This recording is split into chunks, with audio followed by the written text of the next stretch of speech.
beautiful bookish friends, I'm Bowen and welcome to my channel. In this video we're going to be combining both my May and my June wrap up. If you are looking for any kind of consistency, I can guarantee you will not find it on my channel. I've said this before, I will say it a million times more, because it is now July.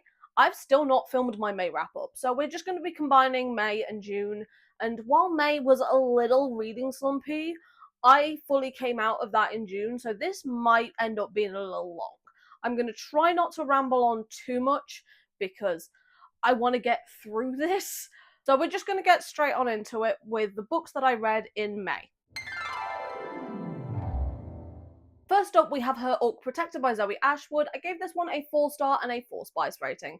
This is the compendium of books 4 through 6, and Her Orc Protector is book 4, so this is what I will be holding up for this one, but I'll put the original cover over here. This book follows Core and Ivy is exiled from her village for being a witch. Technically she is, but she's a very low-level witch, so the thing that she is accused of, she couldn't have done even if she tried. So the people in her village, they don't just, like, kick her out, they take her into the woods, tie her to a tree, and leave her for the wolves. But before the wolves can get to her, Core is the one that comes across her, and he takes her back to his orc village. Ivy doesn't really trust him right away because, well, quite frankly, she's had to deal with people treating her a bit like shit in the past, so she kind of expects it almost like a given. But this is very big on the hurt comfort, and hurt comfort will always be my thing. I just love it so much. Once the relationship did get going, it was very fast-paced. Like, there wasn't really much of an introduction, then all of a sudden 2 months have passed. There's not really a lot that happens in this one, it's not very action-packed, but it was really cute and cozy. These are like historical-esque monster romances, and I really did enjoy this one. The tropes for this one are monster, fated mates, and magic. Next I read Until You by Catherine Mora. I gave this one a 3.75 and a 3 spice rating. As much as I did enjoy this one, I'm not 100% sure this is one I would recommend. Not just in the romance itself, but in the plot and how that bleeds into their personal lives. There's just a lot of storylines going on in this. Because our main characters, Aria and Grayson, work together unknowingly on this app that Aria created called Nexus. And they use that app basically to solve cases that are brought to them. And because it's all online and all on the app, they don't really know who the other person is and who they're talking to. And it turns out to be his best friend's sister that he's talking to. There were some things that I didn't really love, like Aria's insecurities and Grayson's insecurities around his parentage. But the ultimate suspension of disbelief was the ending. Like, the big grand gesture moment. There is absolutely no way that would happen and not immediately be arrested. So, I did enjoy listening to this audiobook. I just don't think the story itself is that great. If I'd have read this physically, I probably would have DNF'd it, but it was enjoyable enough to have on as, like, background noise. The tropes for this one are brother's best friend, hidden identity, friends to lovers, roommates, and workplace. Next we have Mated to My Ex by Kate Pryor. I gave this one a 3.75 and a 2 spice rating. This is another one that I liked, but I'm not 100% sure I would recommend it just because there are so many plot holes in this. This book follows Sean and Elise, and they used to be married 8 years ago, and they ended up getting divorced. So Elise moves away and she moves into this small town. And she is a chef and a caterer, and it turns out the family that she works for happens to be her ex-husband's family that she never met. And she is employed to cater this wedding that is unbeknownst to her for her ex-brother-in-law. So she is there to do a job, and her ex-husband comes back into town for this wedding that he's not invited to. He just turns up. And while he's at this wedding, he senses his fated mate. But his fated mate can't be his ex-wife, who we've seen for the first time in 8 years, because surely he would have recognised her as his fated mate all that time ago. We don't find out why he never did, though. That's what confuses me. Yes, he didn't recognise her when they were married, but why not? Is it like a maturity thing? I don't get why he didn't register that they were fated mates back then. And Elise is honestly just there to try and do her job. She really likes his family. But when they were married, he kept sneaking off in the middle of the night to go for his shifter runs, not telling her where he was going. He'd just sneak off, and it kind of made it seem like he was sneaking out in the middle of the night to go and be cheating on her. He never did.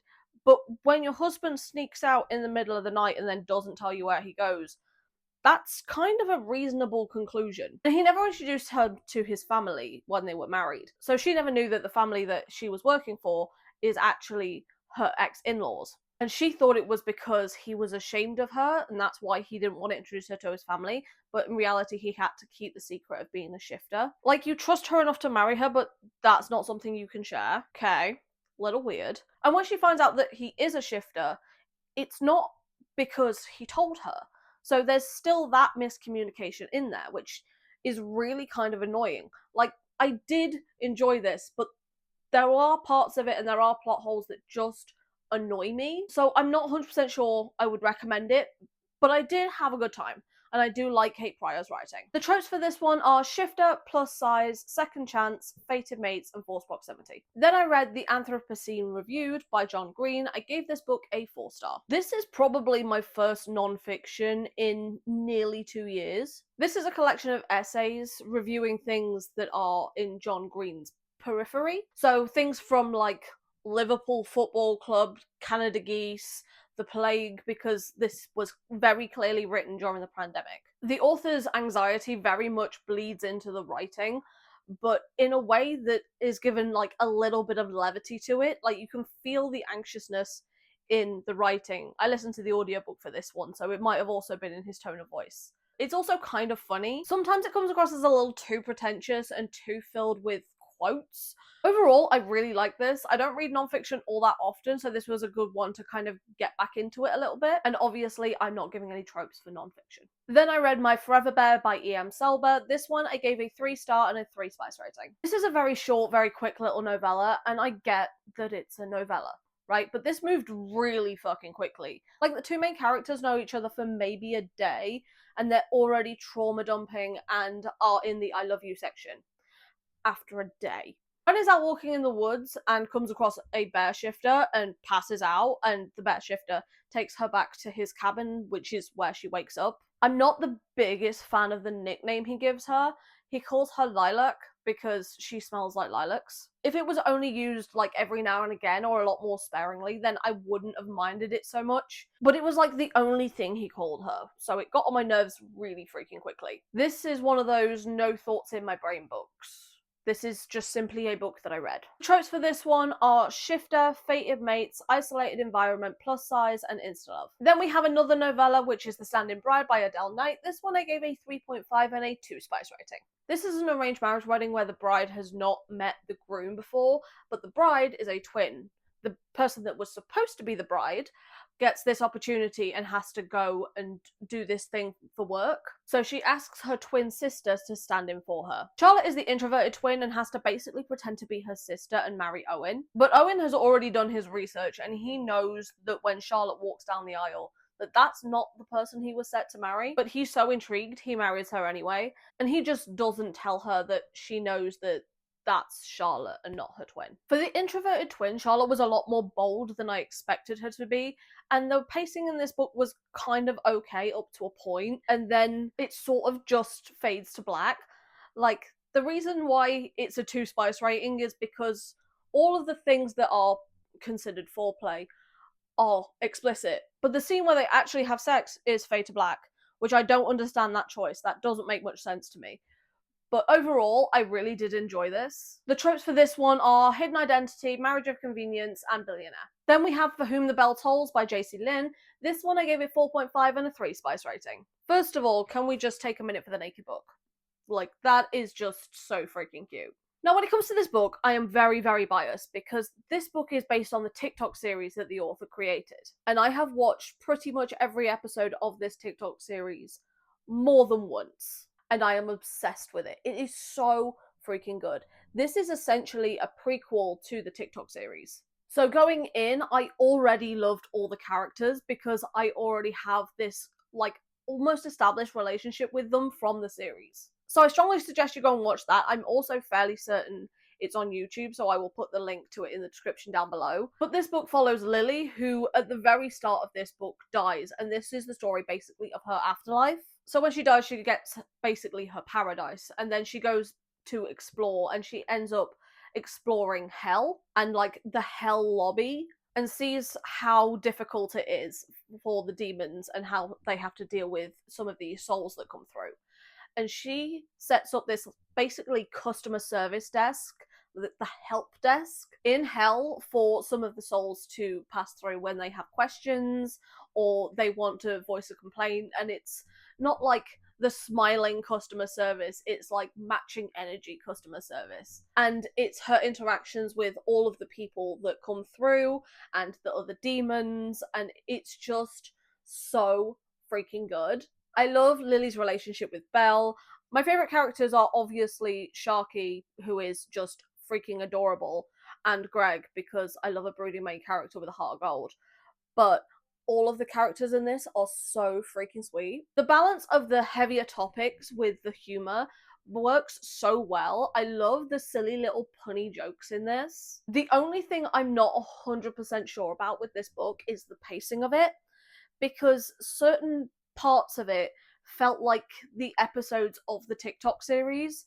Like, it is linear, but it doesn't flow very well. It's very episodic almost, which works really well in the series, but I'm not 100% sure that translates in the book. But I freaking love this series. I can't wait for the next book in this series, which I'm fairly certain is going to be Penny's story. I love this. But if you've not watched the episodes of this, then I strongly suggest you do that too, because it's so freaking good. The tropes for this one are demons, found family, no third act breakup, pet, and love at first sight. Next, we have a reread, which is Never Seduce a Scot by Maya Banks.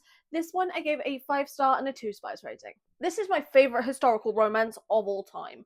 Waiting for the final book in this trilogy is the hill I'm going to die on. This book came out in 2012. The second book came out in 2013.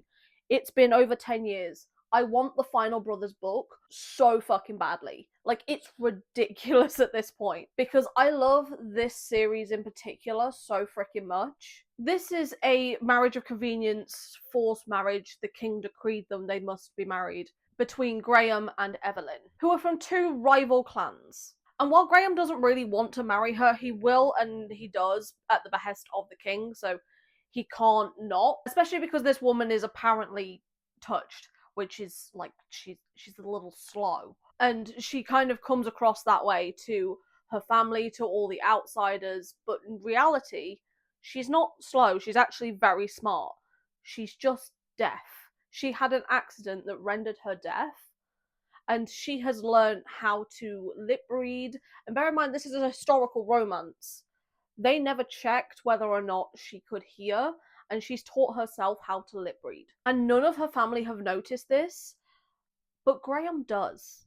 It takes him a minute, but he notices that she's not stupid, she's not slow, she just can't hear. She can kind of hear him.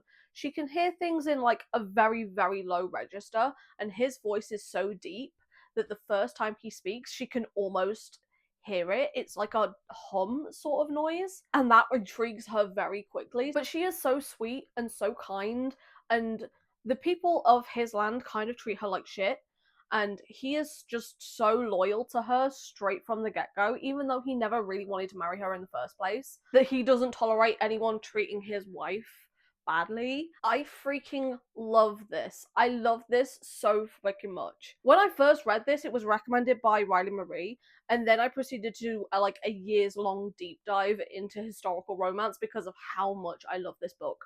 The representation in it is just fantastic, and when I was feeling a little slumpy, sometimes I just want to pick up a book that I know that I love. And I freaking love this. The tropes for this one are marriage of convenience / forced marriage, rival families to lovers, and no third act breakup.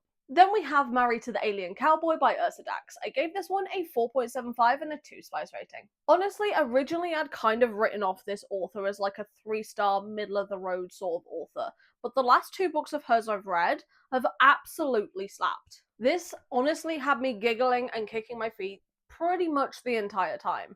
I mean, it's aliens and it's cowboys. He is an alien cowboy. Honestly, say less, but these alien cowboys are also sort of ex-convicts.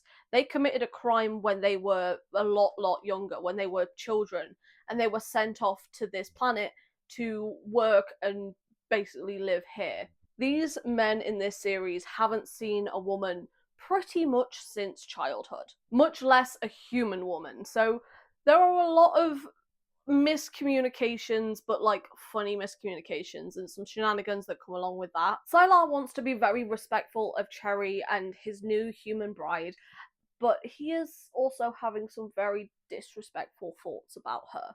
Like, respectfully disrespectful. Sylar is very quiet, very stoic. He kind of keeps to himself. He doesn't really talk much, unless it's to his wife. Because Cherry is a very, very chatty person, and he will talk to her. He doesn't really speak to anyone else all that much, though, but his wife is always the exception. I absolutely freaking adore him. Cherry is on the run, so she's trying to be, like, extra nice to Sylar so he won't kick her out. But it turns from her wanting to take care of him so he will keep her around and protect her, to her wanting to take care of him because she genuinely likes him. I so can't wait to pick up more books from this series. I'm kind of annoyed I only physically own book 1. I may have to buy the rest of the series. The tropes for this one are aliens, cowboys, marriage of convenience, and grumpy sunshine. Next we have Hang the Moon by Alexandra Bellaflor. This one I gave a 3.5 and a 3 spice rating. This is one of those books that, like, in theory ticks all my boxes. In reality, it was just cheesy and cringy and it just didn't work. Maybe it's just the cynic in me, but Brendan's character felt really unrealistic. He has had a crush on Annie for like the longest time, which is his sister's best friend. And she doesn't really believe in love and romance and everything, which is like his belief bread and butter. So he is trying to convince her to believe in love and romance and that she deserves good things by taking a leaf out of his favourite rom-com movies. But Annie's only in town for a couple of weeks before she's moving to London, which means the entire time that she's with Brendan, she's basically got one foot out the door because she's moving. I wish there was more tying her to this move to London, other than job security. If it was a job that she genuinely loved, I would be more for it, but it was just job security. That was the only reason that she was moving. I do like how their relationship was paced, I just, quite frankly, didn't care. Annie's friendship with Darcy doesn't really make much sense to me, because they've not seen each other in over a year. Annie hasn't been back to town for 8 years, but now she's kicking up a fuss and she's got her arse in her hand about the fact that she's moving to London. Like, planes don't exist. Okay? It doesn't really seem like they're that close now. It's more a friendship based on the history that they have together. Like, honestly, it wasn't bad. I just didn't care. And this is probably my least favourite one in the series. The tropes for this one are best friend's brother. Then we have Hello Billionaire by Kelsey Hoss. This one I gave a 2-star and a 3 spice rating. This book follows Farrah and Gage, and Farrah gets a job designing hotels for Gage. So they end up working quite closely together, and she is a single mum, so he helps her have a space to bring her kids so she can have her kids and be at work at the same time. The reason why I gave this 2 stars is because I feel like this triggered me in a very specific way. Now, Gage has no contact with one of his parents, and the ultimatum that Farrah gives to Gage is, if you don't make up with your parent, then we can't be together.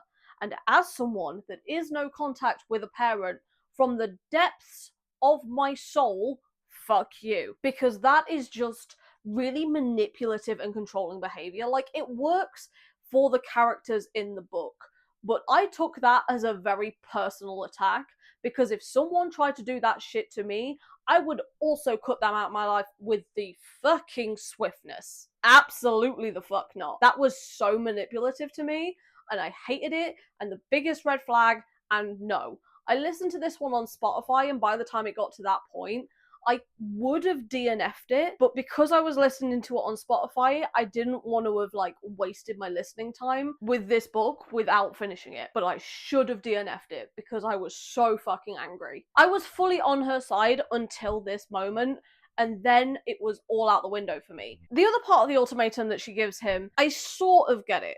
Sort of. Because she doesn't want to be second place to his job, which I get it, I do.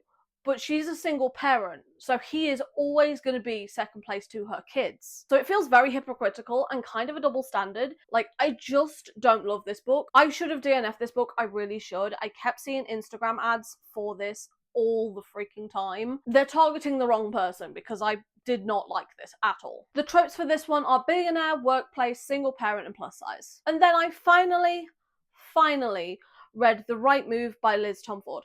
This one I gave a 4.75 and a 3 spice rating. I read this one for my 5-star prediction reading vlog, which I will link in the description down below. This book follows Ryan and Indy, and they end up moving in together after Indy catches her boyfriend cheating on her. And I freaking ate this shit up. Now, it is a little bit slow to start, in my opinion, but once I was in, oh my days was I in. Ryan is very introverted because he's so big and famous, and he doesn't really go outside to protect his privacy, but Indy is very extroverted. Like, she doesn't know how to be alone. She's very big on spending time with people and quality time and just having lots of friends, and she's great at it. She loves her iced coffee, she loves her romance books, she will cry at her romance books. She's a very emotional person, and that's never shown as a bad thing. She is just the definition of I'm just like other girls, and I love that for her. And Ryan is like an acts of service king. There is one thing that he does that's revealed maybe 75% of the way in, and oh my god, it had me in a chokehold.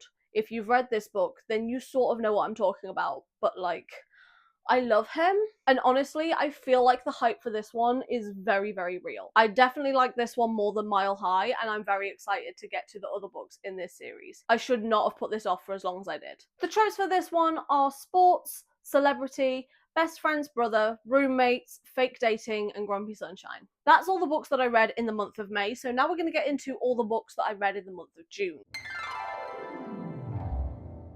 Now, in June, I had a very specific plan. I just wanted to read or FF romances. I just wanted to read gay and sapphic romances, with one singular exception, which are alien romances, because I was in the process of rereading the Clicaean series. So if it was aliens, then it could be a heterosexual romance. If it was anything but aliens, then it had to be gay. I've already reviewed these books in previous wrap-ups, so I will link those in the description as well, but I absolutely freaking love this series. This one I gave a 4.75 and a 3 spice rating, and the tropes for this one are aliens, fated mates, kidnapping, and journey. This one I gave a 4.25 and a 2 spice rating. This one is just the novella, and the tropes for this one are aliens, fated mates, and kidnapping. And this one I gave a 4.25 and a 3 spice rating. The tropes for this one are aliens, fated mates, journey, and stalking.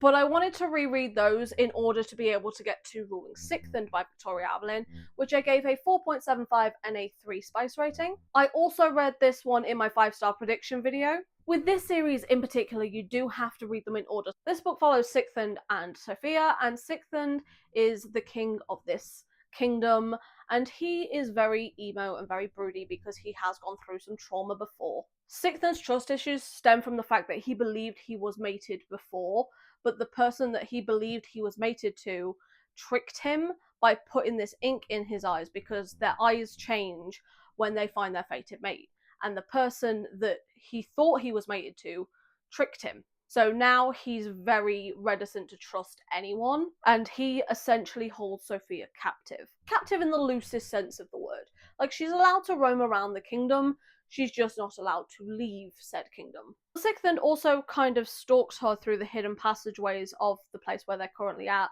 and spies on her through a two-way mirror that leads from his room into hers. Like, don't do that! But also, why in this was that really sweet? This book is a lot more political leaning than the other ones in the series, which is not necessarily something that I care for, but it does make me very intrigued to pick up more books in this series. I cannot wait. If this book is like the Ice Planet Barbarians ones and is like 20 books long with several spin-off series, I will not be mad about this. This woman could write a grocery list and it will still be 5 stars. Or like one of the best grocery lists I've ever read. I absolutely love her books. She is possibly one of my favourite authors ever. The fact that this book has water damage just truly hurts my heart. It does. I'm not going to get this replaced though, because it's signed, but I absolutely fucking love this series. I cannot wait to get to the newest one, which is Bewitching Greyhoe. The tropes for this one are aliens, fated mates, marriage of convenience, stalking, and royalty. The next alien romance that I read is The Corsair's Captive by Ruby Dixon. I gave this one a 3.5 and a 1 spice rating. Much like in Using Feiho, I have a weakness for flirty alien pirates, and this one was absolutely no exception. Kivin is our alien male main character, and he is about to make a deal with this frogman alien, and this guy that he's meant to be making a deal with brings his new pet. His new pet is our human main character, Fran. And this guy that Kivin is having to deal with is showing off Fran as, like, part of his wealth, but Kivin sees a lot more to her than that, but he has to play it, like, really cool in order to be able to trick this guy into giving up Fran. Because he can't just up and take her, so he has to kind of swindle him out of it. You know, he's a pirate. They swindle. So Fran goes from having to deal with this guy that basically treats her like shit to having Kivin take her away and her being basically part of his crew. Yes, she is captive on board the ship, like she can't leave because it's a ship going through space. But also she learns to get along with a lot of the crew and become part of the crew herself. The pacing of this relationship was just really weird. She goes from feeling like a captive to having a crush on Kivin, who is her quote-unquote captor, and she's convinced that she has Stockholm Syndrome. I feel like the shift from feeling like he is her captor to her having a crush on him was really abrupt. But this was like a really quick read. I listened to this one on audio, and as with most Ruby Dixon books, this was just a really good palate cleanser. I had a lot of fun with this one. The tropes for this one are aliens, kidnapping, and insta-love. Then I have another Ruby Dixon book, which is When She's Shy. I gave this one a 3.5 and a 1 spice rating. When searching for this book, I was looking for something very, very specific. It doesn't feel like it should be that niche of a trope, but trying to find books that fit this specific criteria was genuinely a struggle. I just wanted some gay aliens. Like, why is it so hard to find books about gay aliens? Gay monsters I could find for days, but specifically gay aliens was a struggle for me. This is probably one of the only ones that I could find. And this is a very short sapphic novella in the Rizdaverse. And honestly, it was so freaking cute. Our human main character, Ali, is like really sweet and shy and quiet and awkward as hell. And she has a massive crush on one of the haulers that comes to this port. She is absolutely smitten with our alien female main character, Heine, before they've even had a conversation. Like, her blurting out "I love you" on their first date, it's kind of giving Ted Mosby from How I Met Your Mother vibes, I'm not gonna lie. But overall, this was really, really sweet. I do very much like the part when Ali kind of snaps and she's kind of sick of people treating her like shit because she doesn't speak up for herself all that often. While yes, it is out of character for the way that she acts in the rest of it, it's not out of character for her personality, if that makes sense. It very much comes across as someone that has been pushed too far and has let things slide too much.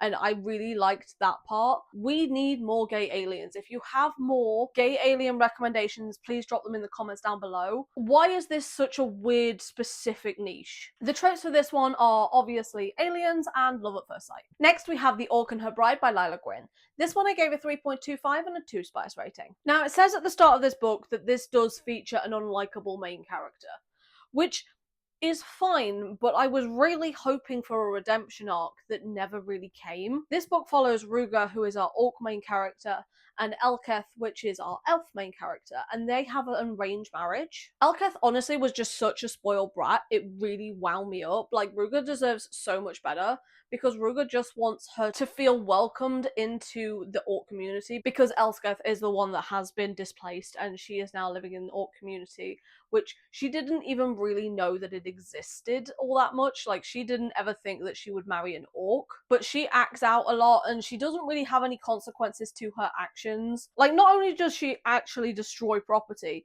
she treats the people that work in the castle, the people that she deems servants, like absolute shit.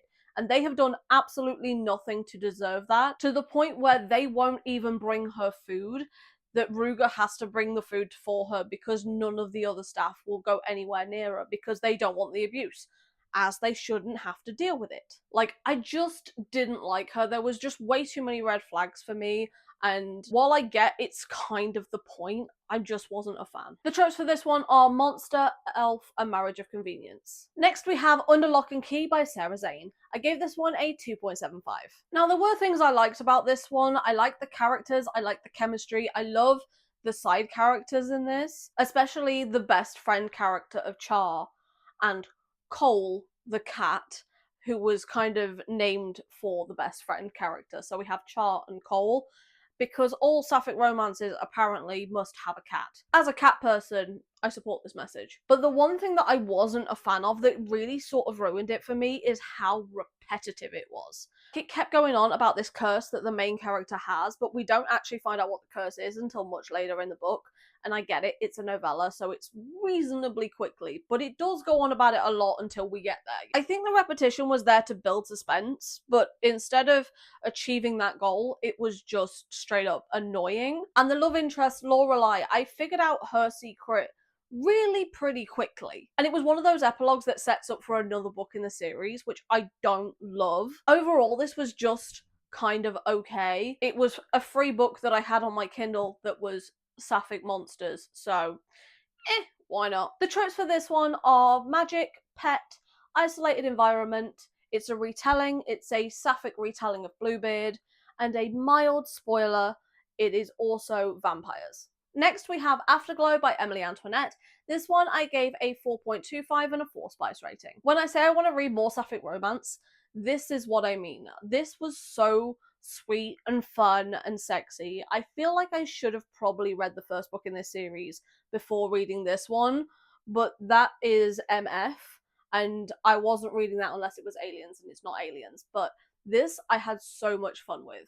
This book follows Grace and Blair, and Grace is a human main character with chronic pain who is very interested in getting into the world of kink, and her friend Blair is a female dom. She pretty much exclusively works with men, but because she's a lesbian, she doesn't derive any sexual pleasure with it. It's more of a power thing for her. Grace wants Blair to be the one to teach her about the world of kink, even though Grace is straight. I loved the chemistry between these two main characters. Blair is a vampire dom who is like a badass on the outside, but inside she's genuinely just gooey as hell and cries over accidentally killing a spider, and like she's just really sweet, but she's a vampire and she's a dom, so she has this other persona that she puts on in this role, but she is a lot softer for Grace. Grace already suffers with a lot of chronic pain, and the way that is represented and the way that they deal with that together was so beautiful. Grace often hides her pain because she doesn't want to make other people uncomfortable,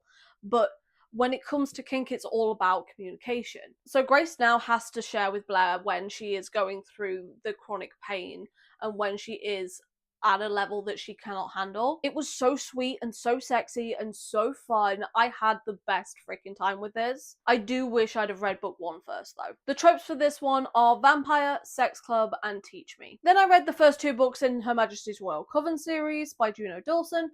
I read the first one, Her Majesty's Royal Coven, which I gave a 4 star, and I also read The Shadow Cabinet, which I gave a 3.5 star. This is possibly the most British book that I've read in a hot minute. Even though it's about witches and a secret part of the government, the Britishness just shines through with this. There's one part in particular that just felt really called out, and I don't know whether or not this is an exclusively British thing, but I know that me and my cousins, when we were younger, we used to argue over which Spice Girl we were, like is referenced in this book. I don't understand how the fuck I got Posh Spice, by the way. I feel like that was just the process of elimination. I wasn't blonde, I wasn't the youngest, so I didn't get Baby Spice. One of my cousins is mixed and has like 3-4C curly hair. One of my cousins is a redhead, she got Ginger Spice, and another one is really athletic, like she still does Tough Mudder runs to this day. I feel like Posh Spice was just the one that was left over. I don't get it, personally, but that's just me. But that kind of thing, I feel like is very quintessential to a British childhood. Especially a millennial British childhood, and this was very much that. It did take me a little bit to get invested in each of these books, like both the first one and the second one. They do take a little while to get going, but once you get to 50% of it, you're a little bit more into it, and the ending for both of them, the cliffhanger, oh my god, it was so good.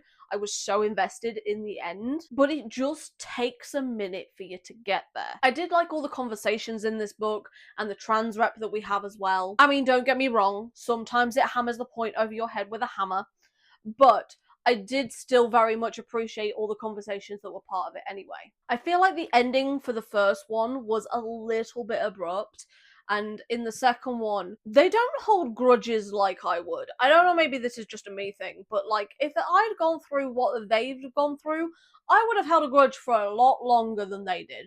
They seem to forgive each other really quickly. Maybe I'm just petty. But I did like all the twists and the turns and the reveals in both of these books. I might pick up the last one in the series, but I'm not in any rush to, and it's not really going to bother me all that much if I don't get to it. The tropes for book 1 are magic and found family, and the tropes for book 2 are magic, political takeover, amnesia, and deal with the devil. Next we have Lesbian Boss by Kitty Jones. This one I gave a 2.5 and a 3 spice rating. This is a very short, quick sapphic novella that follows Hilary and Emily, and they match on this dating app, and they don't meet, but they do talk a lot. And then Hilary finds out that Emily is to be her new assistant, so she basically unmatches with her, but they were really getting along up until that point. And they do have this attraction to each other. But part of the reason why Emily left her last job is because she was dating her boss and everything went south.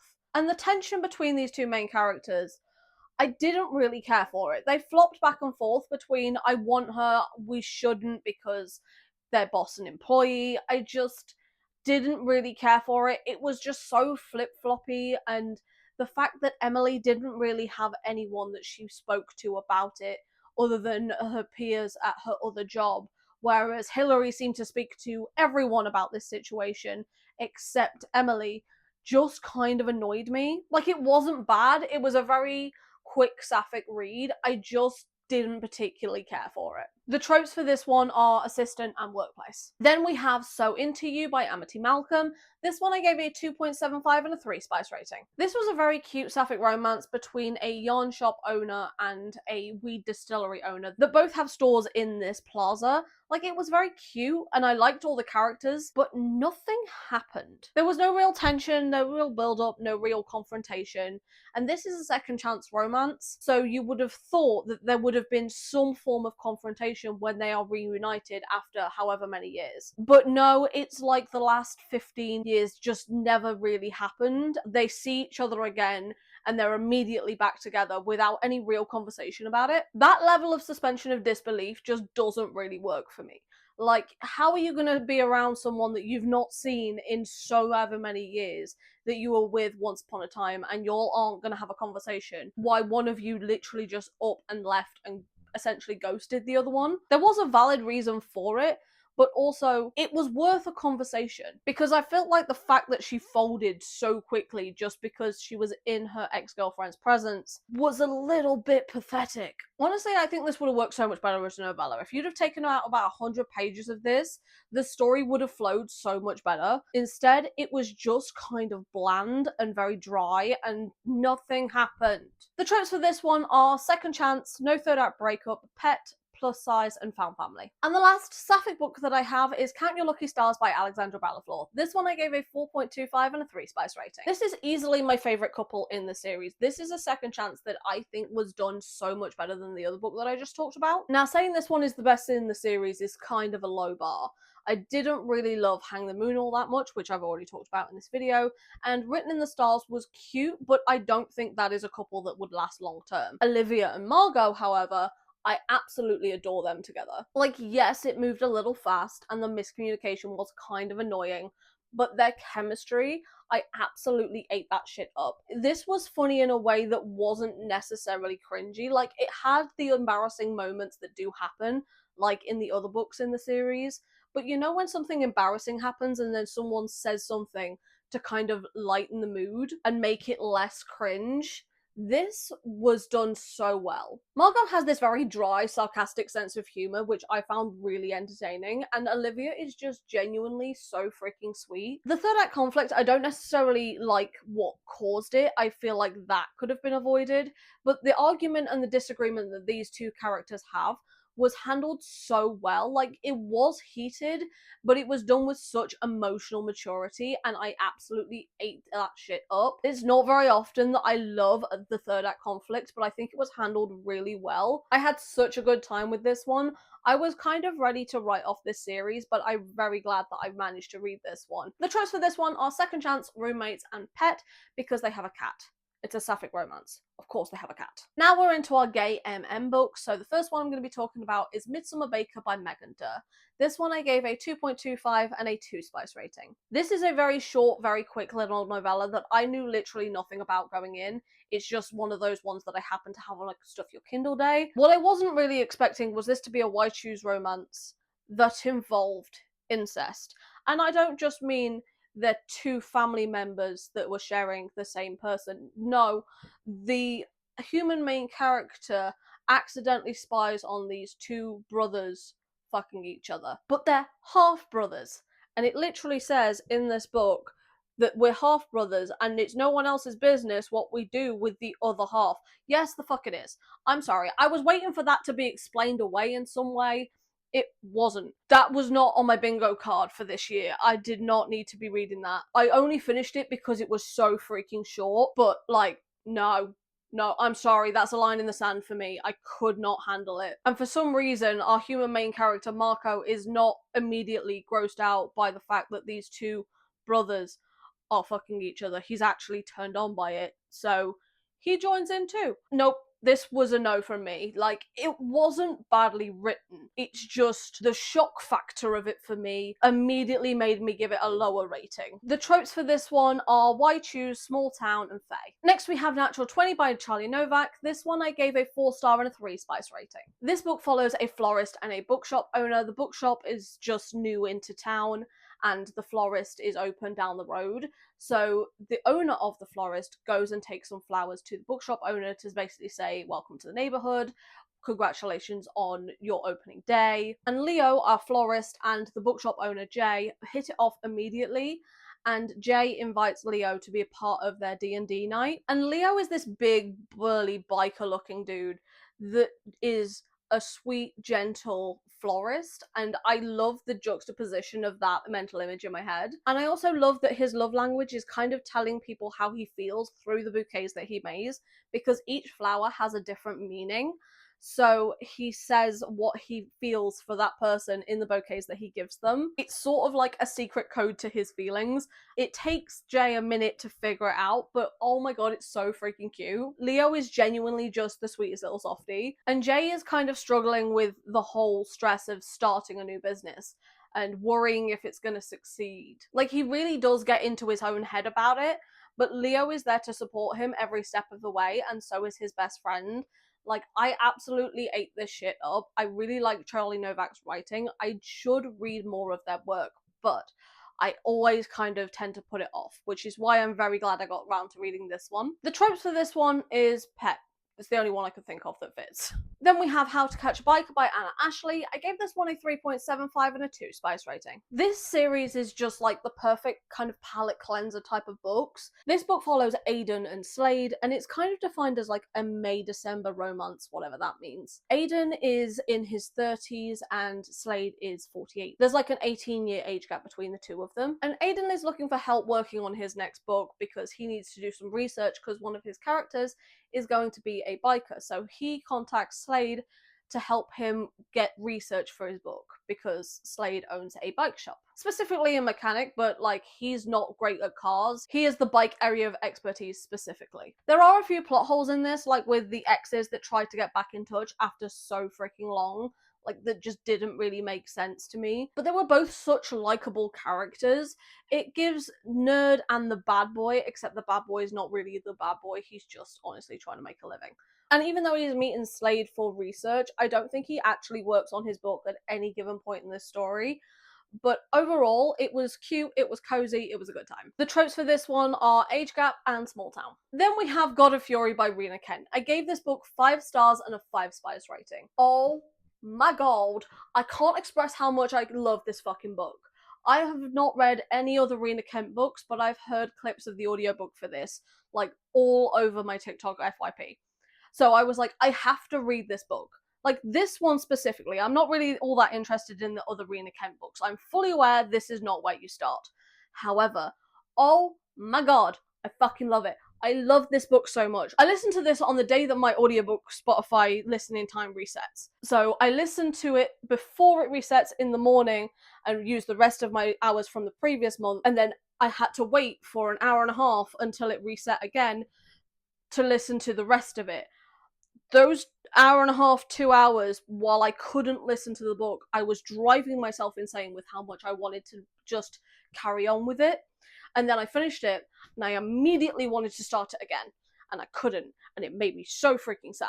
Like, don't get me wrong, the ending makes me sad anyway. This book, this audiobook specifically, is freaking immaculate. This book follows Nico and Bran, and Nico's golden retriever energy is next level. Like, it is unmatched. Stalking levels of golden retriever, but in the most endearing way. Like, it's not healthy, but it is fun and funny. Nico is, I don't know whether it's specifically pansexual or bisexual, but he does not really care, like he will fuck anyone, but he is very intrigued by Bran.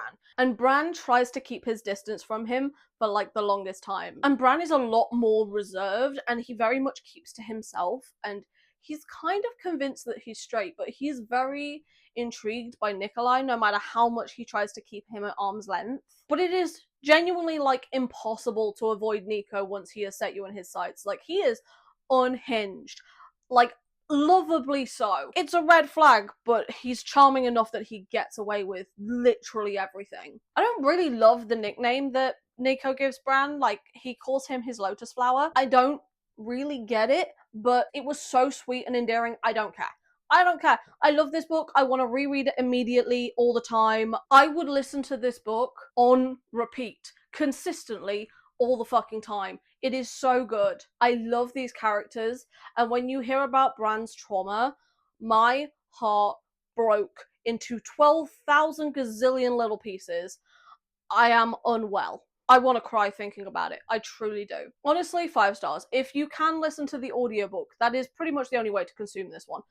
Please do it. It's so good. The tropes for this one are Mafia, Stalking, and Grumpy Sunshine. If I sound a little different, that is because I cannot charge my device and have the microphone plugged in at the same time. And quite frankly, I do not have the time to wait for it to charge in order to carry on with this video. So we're just going to power through the last 3 books with the sound a little bit different. I do apologise. But all of the last 3 books are both by Eden Finley and Saxon James. So the first one of those I'm going to be talking about is Egotistical Puck Boy, which I gave a 3.75 and a 3 spice rating. This is book 1 in the Puck Boy series, and I may or may not have messed up with this one, because this is the book that I picked up immediately after finishing God of Fury, and nothing was going to hit the same as that. I really like this series, but this one just really wasn't it for me. I just couldn't get into this. I think if I read it again, I might have a different opinion of it. This one is Anton and Ezra's story. They were both very egotistical, obviously, very self-involved. Anton is a very possessive type of person, and Ezra's more of a fuckboy, but Ezra will try monogamy for Anton just because it's that good, apparently. Now, I know this is a hockey romance series, but this had a lot more hockey in it than some of the other ones do. And honestly, I don't actually want that much sports in my sports romances. I'm just not that much of a sports person, like, at all. The tropes for this one are sports, rivals to lovers, and no third act breakup. Then we have Possessive Puck Boy, which I gave a 4.5 and a 3 spice rating. This book follows Parker and Connor, and Parker and Connor went to high school together, and Connor was the team captain on the hockey team, and he sees Parker talking to his brother one day and basically slams Parker against the lockers to protect his brother, and this leads some of the other team players to bully Parker too. So Connor is essentially the instigator to Parker's bullying throughout high school, and Parker was the nerd. But this is what happens when you bully the nerd. They grow up to be your boss. So once they come back together as adults, Parker has bought Connor's hockey team. And it's not just for a vendetta because Connor was the instigator to the bullying in high school. Now, don't get me wrong, that's a perk and it does help. But it's also because his dad used to pay for that hockey team and his dad has passed recently. Parker is a billionaire and he has the money and he can, so why not? I said it before and I'll say it again. As much as I don't necessarily love a bully romance, an ex-bully romance has me in a fucking chokehold. Connor's going through a little bit of a crisis because he's always been the overprotective big brother and eldest sibling taking care of the younger ones. So when his brother calls him out for being too overprotective and not letting him live his life, he doesn't really know what to do with himself anymore. Like, who is he if he's not taking care of his family? So he's kind of going through this existential crisis, and then this person from his past walks in, and now he's questioning everything, including his own sexuality, because for some reason the feelings he has for Parker are not entirely platonic. I absolutely love the chemistry between these two characters. This was so much fun. It did take them a minute to open up to each other, but once it did, the relationship did blossom quite quickly. And this is another one of the bi-awakening stories. Connor's bi-awakening was just chef's kiss freaking beautiful. I had such a good time with this one. The choices for this one are sports, billionaire, no third act breakup, enemies to lovers, and pet, because Parker gets pet rat. And the final book for this video is Up in Flames, which I gave a 4.25 and a 3 spice rating. I feel like all the books by these authors are somewhat interconnected, because while this isn't part of the Puck Boy series, it is a spin-off from Forbidden Puck Boy, which I believe is book 4. And this one follows Remy and Sandon, and Sandon works with one of the main characters from Forbidden Puck Boy. He is a fireman. And Remy works with Sandon and is an EMT. So they've been friends for quite a while, and Sandon has always had a crush on Remy. But then Remy is introduced to one of Sandon's childhood friends, a friend that he's been trying to cut out of his life for a while because they're just not compatible as adults, and quite frankly he sees what a bit of a prick his friend is. But then Remy starts to date his friend, so Sandon puts Remy very much in the friend zone because he doesn't want to overstep any boundaries. But right on the day of Remy's wedding, his fiancée walks out on him, and Sandon is the one that ends up telling Remy about it. So they end up doing what they did in that viral video and having the reception anyway, since it's all booked and paid for and everyone's there. And Remy, obviously, after being left at the altar, gets a little bit drunk and tries to kiss Sandon for, like, revenge on his ex. And then they end up going on the honeymoon together. And the relationship does progress quite quickly, but Remy's ex was very emotionally manipulative, and Remy seeing how Sandon treats him compared to how his ex treated him is like very much night and day. So while the relationship did move a little quickly, Remy being able to have that comparison to how he was treated and how he should be treated was absolutely beautiful. I love both of these characters and how much both of them work on themselves, and they genuinely put in the work to be able to be better not only for themselves but for each other. There is another book that is a spin-off of this one, and I just want to read all of the books by these authors because I have such a good time with pretty much all of them. The choices for this one are Friends to Lovers, Friends X, and Vacation. That's all the books that I read for this video, so now we're going to be restocking the TBR basket. These are the ones I put in there to read in the month of May and just never got round to. So we have Story of My Life by Lucy Score, Love Story by Lindsay Kelk, Between Commitment and Betrayal by Cheyenne Rose, Better Hate Than Never by Chloe Leese, Radiant Sin by Katie Robert, and Lost and Lasso by Lila Sage. Now we're going to be filling up the TBR basket for the month of July. Now in the month of July I'm going to be participating in Sunrise on the Readathon, which is a readathon hosted by one of, if not my favourite booktuber on the internet, one Miss Katie Colson. I am actually one of the mentors for Team Sagittarius. Now, technically I am a Virgo, but when Katie asked me if I wanted to be Team Sagittarius, which is Taylor Swift's team, absolutely the answer was yes. So these are the books that I want to read for the readathon. There are 5 different prompts for the readathon. So one of the prompts is reading the books from the Hunger Games series, which I haven't read, and I'm going to be honest, I probably won't. But then we have books by marginalised authors. So I'm going to be reading One Last Stop by Casey McQuiston, mostly because I already started this and I'm only like 37 pages in, but I'll probably finish it. Another book by a marginalised author is Kennedy Ryan's This Could Be Us. This one is going to hurt my feelings, and I know it. Another prompt is translated work. I don't have many translated books, but I do have volume 11 and 12 of Spy Family. So these will be going in as well. Another prompt is banned books, which is one I'm probably going to struggle with the most, but I'm fairly certain I saw somewhere that book 1 of Heartstopper was a banned book somewhere at some time in some place. Don't know where, but if it counts as a banned book anywhere in the world at any given time, then it counts. So I will more than likely read this entire series, but volume 5 is the one I've not got to yet. And then we have the easiest prompt for me personally, which is any book under 10,000 ratings, which I read a lot of indie romance. That's a very easy prompt for me. So we have Hunger in His Blood by Zoe Draven. We have Bewitching Reiho by Victoria Avelin. which is the newest book in the Clickaian series. I really, really want to get to this one. And then we have Lessons with the Mothman by Catherine Moon. This one has under 1,000 ratings. It has 727 ratings. And even though I don't think it fits any of the prompts, I'm also going to put Lost and Lasso back in here. So that is going to be my TBR for the month of July. I will put a link in the description to the readathon announcement and all of the other links that you'll need to participate. Let me know in the comments down below if you are participating in the readathon along with your star sign emoji. But for now, thank you so much for stopping by. It has been lovely having you here, and I hope to see you in another video coming very soon. Bye.